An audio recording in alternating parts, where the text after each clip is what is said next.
Never before in American history has there been an uprising like this. Breonna Taylor, who would have turned 27 today. Starting in Minnesota after the murder of George Floyd, these protests for Black lives have spread like nobody could have imagined.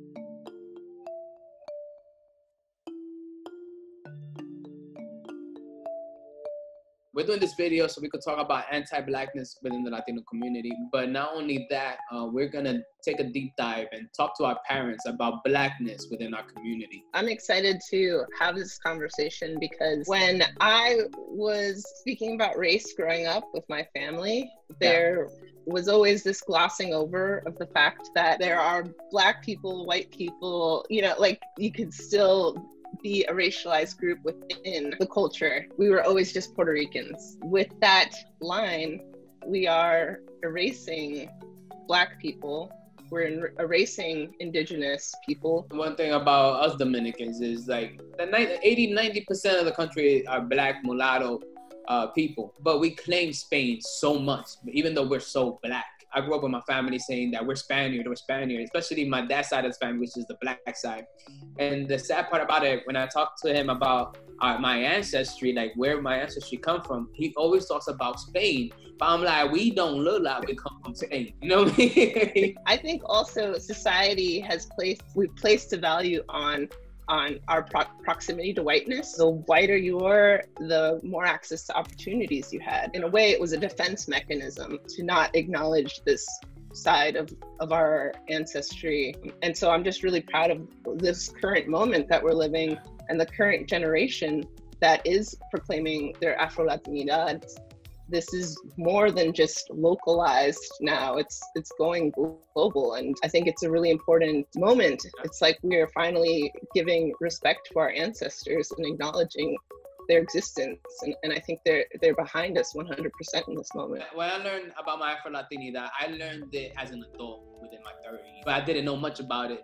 I just knew I was Black. When I was younger, I thought it was white. My whole life, I thought it was white. I thought my sister was the Black one, I was the white. And one day I was making fun of my sister and I was like, no, you Black. And everybody in the party was like, yeah, you Black too. And I was like, no, I'm not. I looked in the mirror for the first time to look at my color.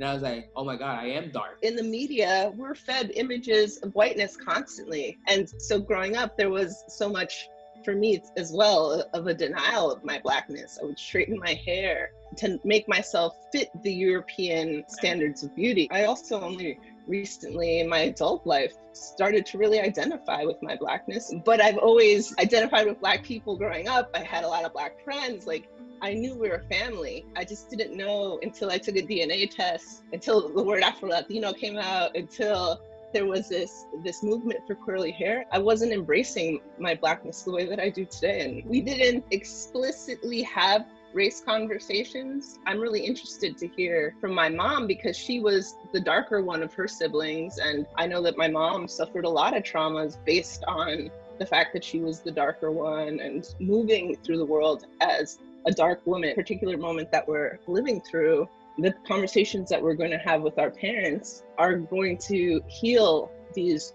traumatic moments that they maybe experienced and never told us about, or traumatic moments that we experienced and never told them about. I want to talk to my father, and father is the Black one. I want to talk to him about, like, we never talked about race, that's one. Two, I want to know if growing up, he loved his skin, if he was comfortable in his skin. Three, I also want to talk to him, like, why we never talked about race before. So I'm getting ready to talk to my mom, and I'm just hoping that she's going to be open about her experiences. She has always been with me, but having this conversation on camera will definitely change things a little bit. I know that she has always been interested in healing her own traumas that she's experienced, and as a dark-skinned Latina, I know that she has experienced a lot of microaggressions, and those have contributed to traumas that you know, developed into her character. So I'm just hoping that this is an opportunity for her to heal, for me to heal, and just learn a little bit about each other in the process. So I'm excited to talk to her. Hi, Mom. Hi, sweetie. How you doing today? So I just wanted to call you today and, talk about how the conversation about race has been approached in our own family and also within, the larger Latino community. I just wanted to have this conversation so that, because I know that a lot of people are going through this right now as well. My first question is, what was your experience with race growing up? Did you talk about it within your own family? Or was it something that you experienced on the street? I think I experienced it more out on the street. I grew up in a neighborhood that was basically Italian, and we were the only Puerto Rican family on the block.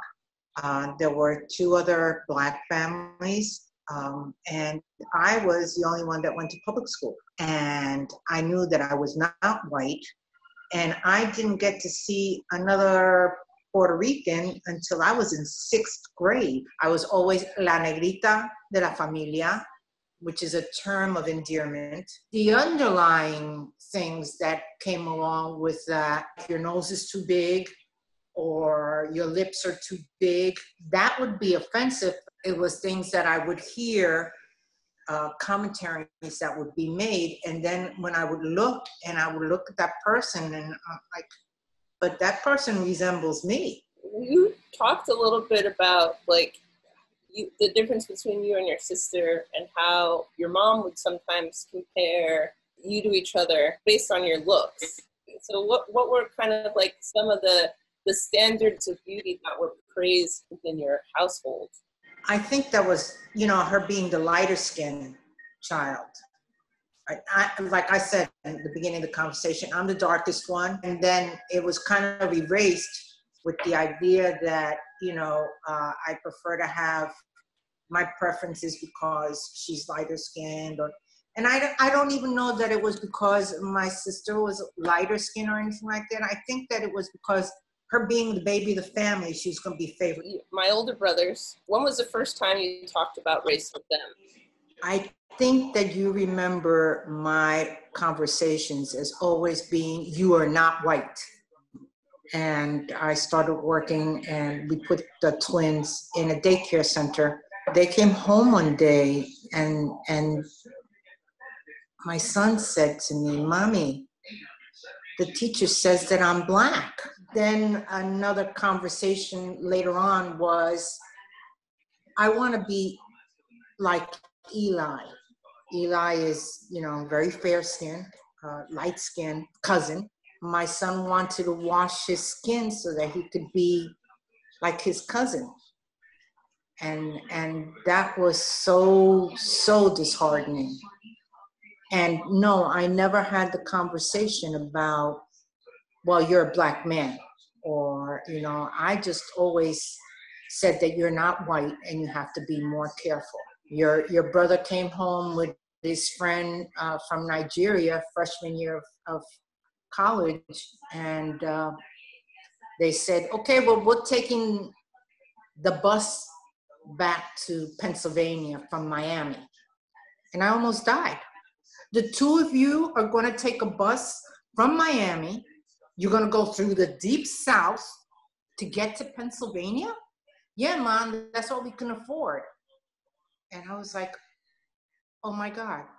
I still lived with the fear that if you're not light, you're not white, your life doesn't matter in the deep South. Just going into the store and having been laughing out loud or telling a joke that would have drawn the attention, and officer could have said you were unruly, and you're saying, no, I wasn't. It was a basic response, then they have the right to arrest you. So please, and they're like, Mom, you're over exaggerating. I said, no, I'm living again, the 60s, with the riots, with the protests, with the peace marches, all of that. I thought we had surpassed it. I thought that we were safe.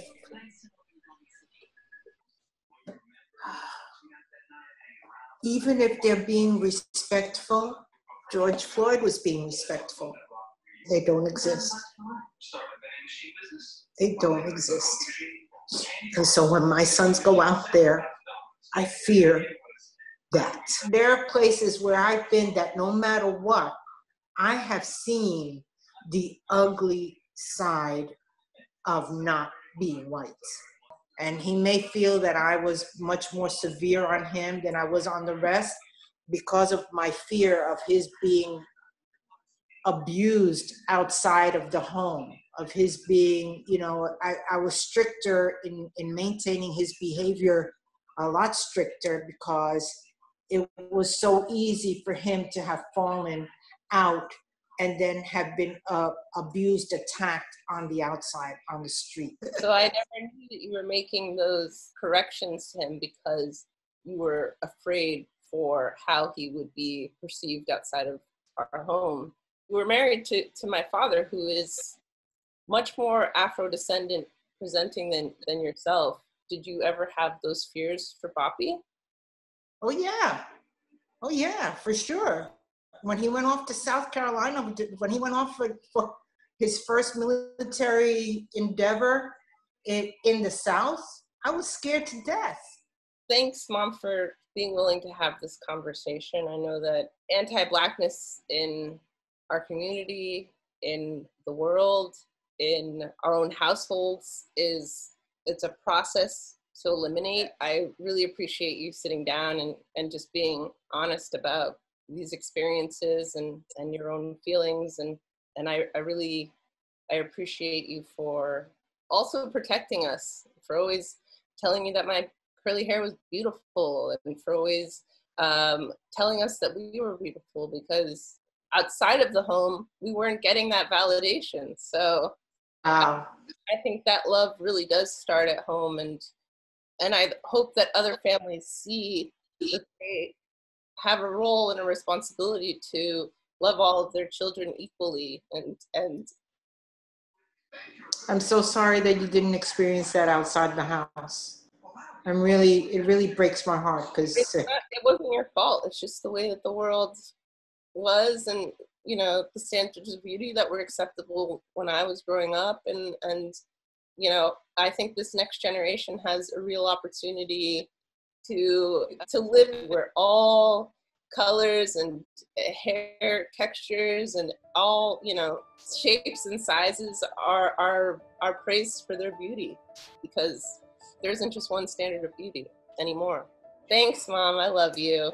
I love you too, sweetheart. God bless you.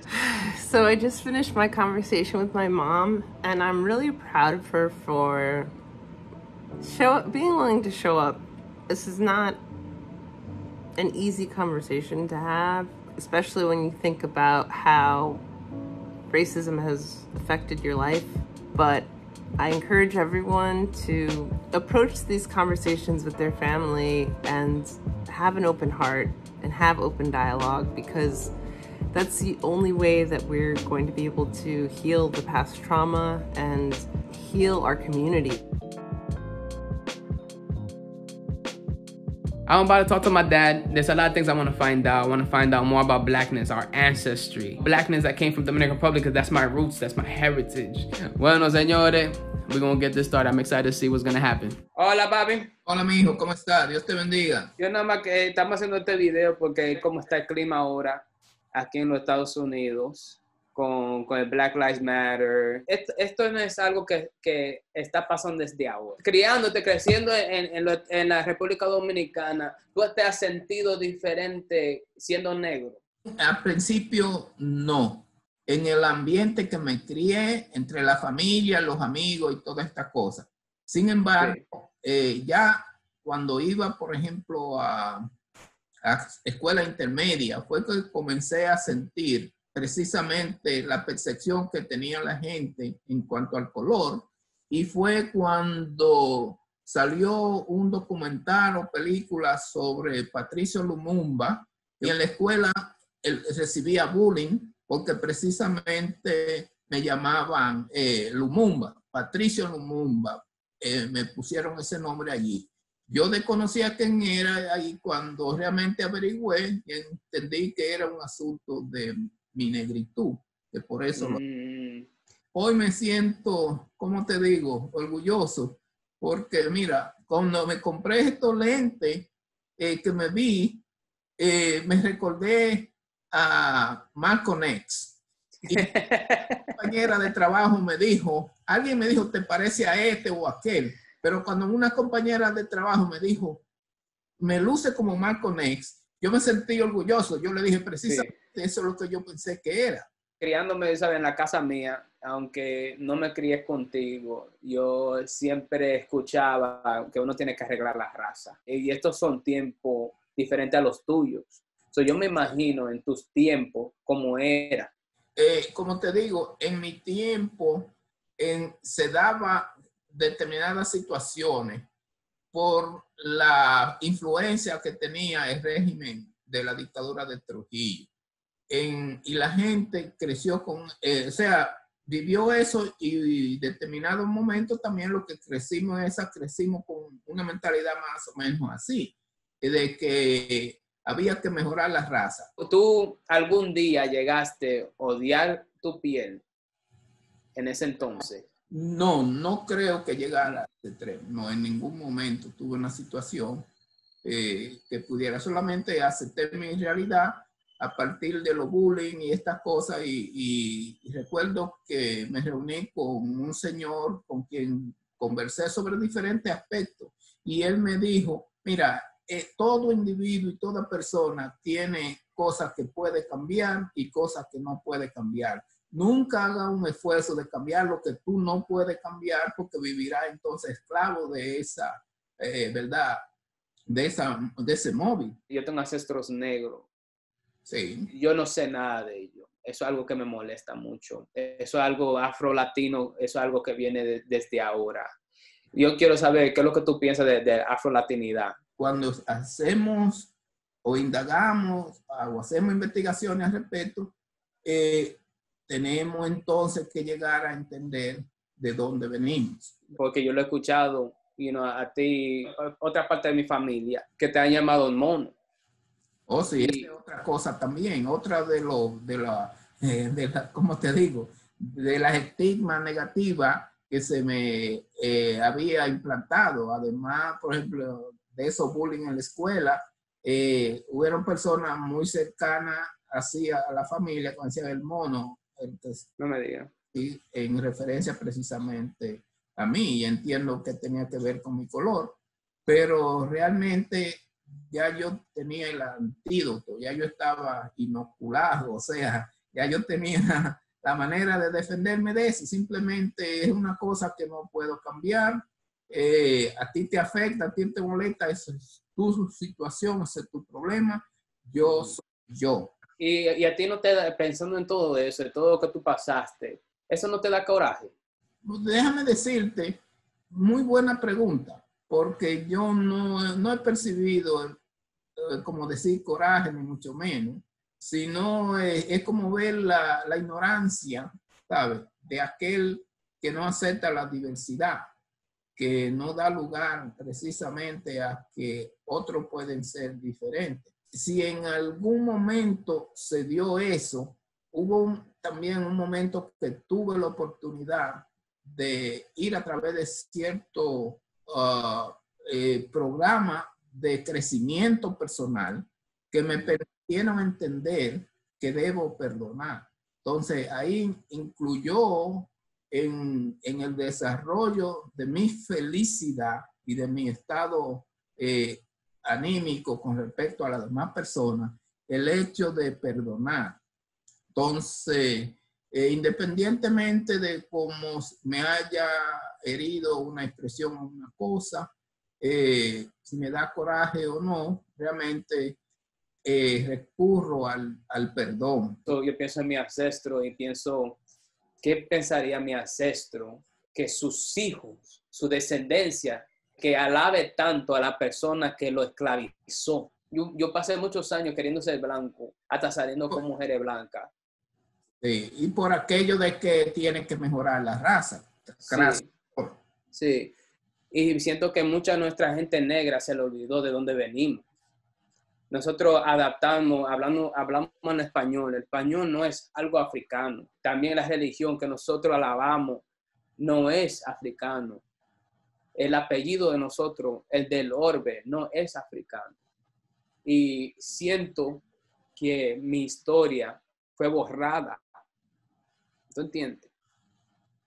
Yo no sé de dónde vengo yo. Lo que tú acabas de enunciar, de expresar, yo lo he reflexionado y he llegado a conclusión. En primer lugar, nuestros ancestros africanos, la parte española y sobre todo la parte de los indios autóctonos de la isla, es una combinación de 3 vectores. Entonces, nosotros somos el producto, el resultado de esos 3 vectores. Y en esos 3 vectores están las 2 partes. La parte víctima o victimizada y los victimarios.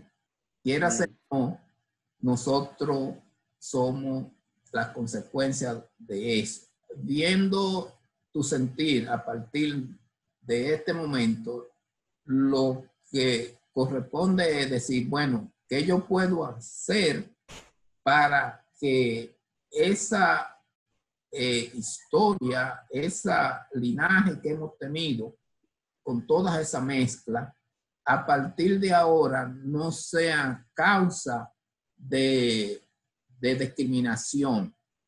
Todo lo contrario, trabajar, y creo que tú estás trabajando en ese orden, en ir hacia la aceptación de la diversidad, la aceptación de la diversidad. Gracias, papi. Y eso es algo que tú piensas, esa mentalidad, eso es lo que es el pensamiento que tú usas para que te saque de eso, que no te dé coraje. Eso te ayuda a aceptar de lo que ha pasado, pero también acepta tu negritud a la misma vez. Exactamente. Puedo buscarme la crema del amigo pelotero aquel y ponérmela en todo el cuerpo, pero... La crema de Sammy Sosa. Papi, yo quiero darte las gracias por darme estos consejos, por compartir tu tiempo, pues no solo tu tiempo, pero tu sabiduría.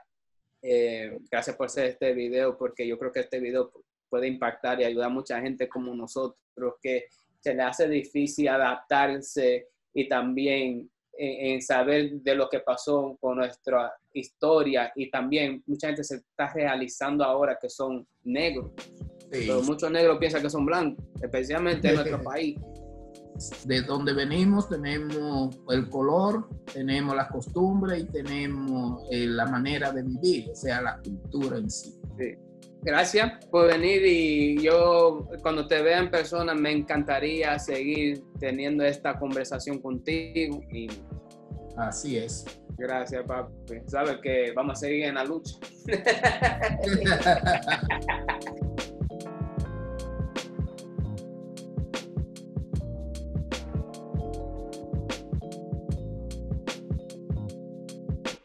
Follow, like.